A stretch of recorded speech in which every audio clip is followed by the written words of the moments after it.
الفيديو بتاعنا النهاردة هيكون كله عن الشعر. زي ما انتم شايفين كده منتجات للشعر جربتها ونتيجتها عجبتني، وكمان سعرها رخيص. سعرها زي ما بنقول كده سعر نينجا، رخيص وفي متناول الايد، وبتاخدي منها احلى نتيجة.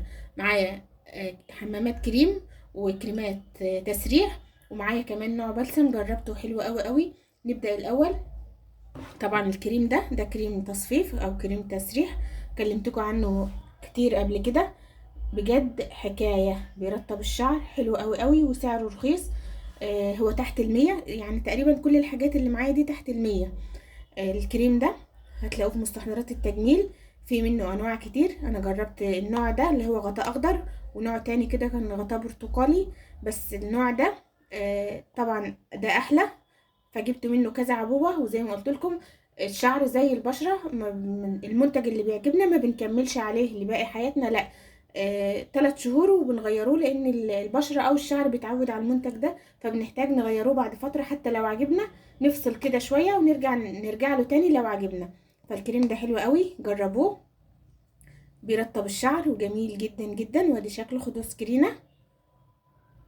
يبقى ده اول كريم تسريح معانا، موجود في مستحضرات التجميل هتلاقوه، وسعره رخيص زي ما قلنا. وده شكله حلو قوي قوي. جربته طبعا طلعته معاكم قبل كده كذا مره من كتر ما هو حلو، وطبعا حبيت افصل فجبت ده برضو 7 زيوت حلوين قوي قوي للشعر. طبعا بيغذي الشعر وبينعمه وبيكون شعرك صحي. ده بجوز الهند والثوم وزيت المنك وزيوت تانية كتير حلوة قوي قوي برضو في الترطيب والتسريح، عن تجربة بجد تحفة. ده شكله، هو كده اسمه كريم 7 زيوت، برضو موجود في مستحضرات التجميل وسعره مش غالي ونتيجته تحفة للشعر.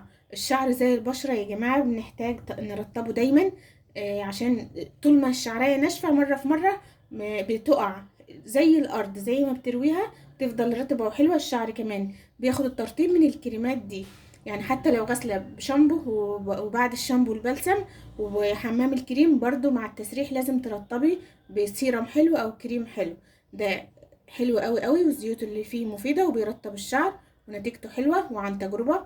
بجد انا ما طلعتش بالفيديو ده لما جربت الحاجات دي ولقيت نتيجتها حلوة قوي قوي. يبقى ده تاني كريم معانا حلو للشعر وسعره في متناول الايد. ما جبتيش ده ولقيتي ده تمام. تالت كريم بقى معانا هو اللي نينجا. طيب انت كده حيرتينا هنجيب انهي كريم؟ كده انا قلت كريمين وفاضل واحد. ده بقى من وانتي لسه بتحطيه على شعرك هتلاقي شعرك زبدة بمعنى الكلمة، كأنك حطيت عليه زبدة شيا. بجد تحفة. انا ما كنتش هتخيل ان السانسيلك فيها منتجات حلوة قوي كده للشعر. بجد ده بيغطي على الاتنين دول عندي. ده جبته صدفة كده، كنت جايباه عشان اجربه وطلع حكاية. يعني لو هتخيروني ما بين التلاتة دول، لا هختار ده.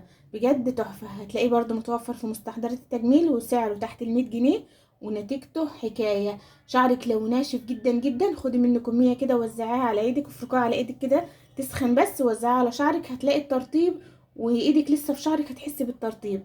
ده تحفة. وده لونه من جوه، طبعا واضح انا قد ايه مستعمله منه. هيخلص وهكرره مره تانية من جماله. بجد حكايه. بنصحكم تجربوا الكريم ده بالذات. يعني ايه الفايده ان انا بجرب المنتجات واطلع اقول لكم عليها؟ قلت لكم ده حلو وده حلو، لكن ده احلى. شفتوا بقى، انا بضحي بنفسي عشانكم، بجرب الحاجات وبطلع اقول لكم ان هو الحلو وان هو الاحلى. بجد تحفه.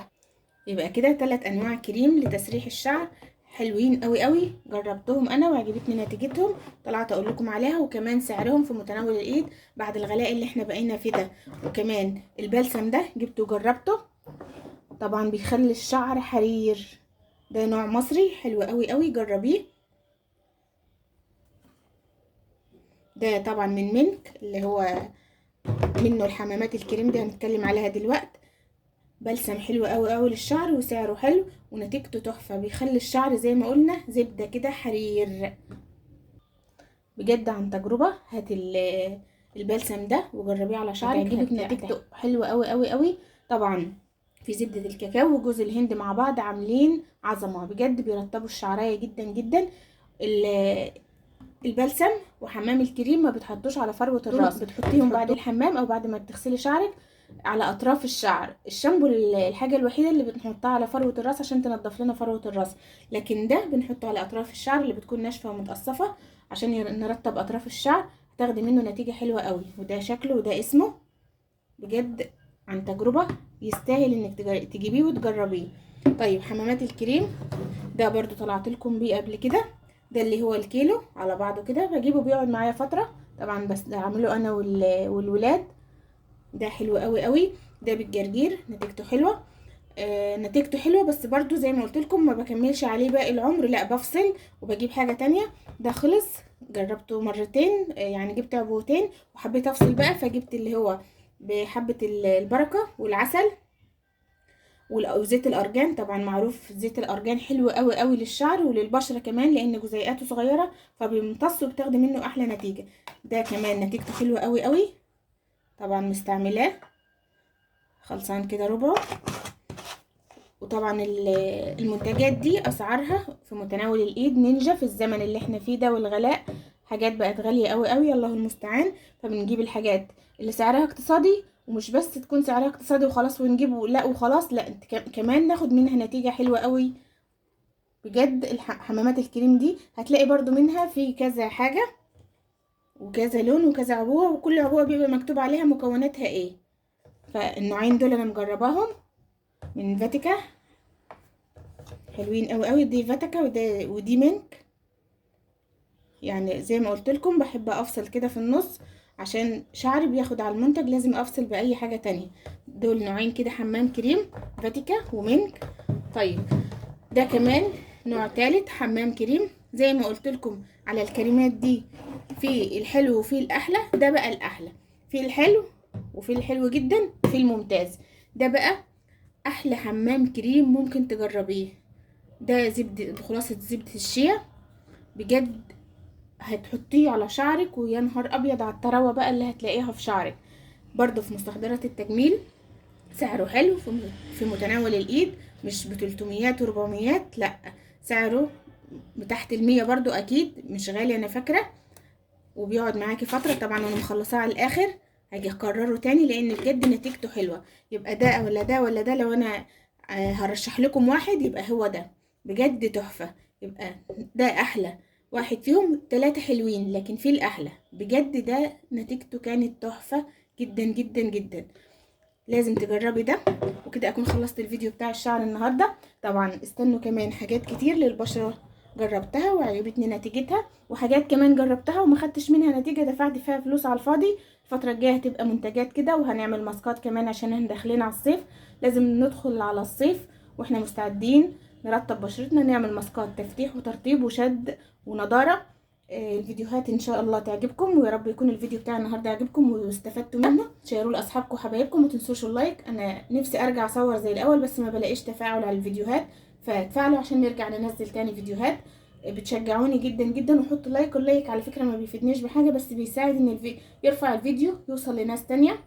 مش هتخسري حاجه والله لو حطيتي اللايك، زرار اللايك مش بيكهرب الفيديو. يا رب يكون مفيد لكم، واستنوا فيديوهات كتير بالشكل ده.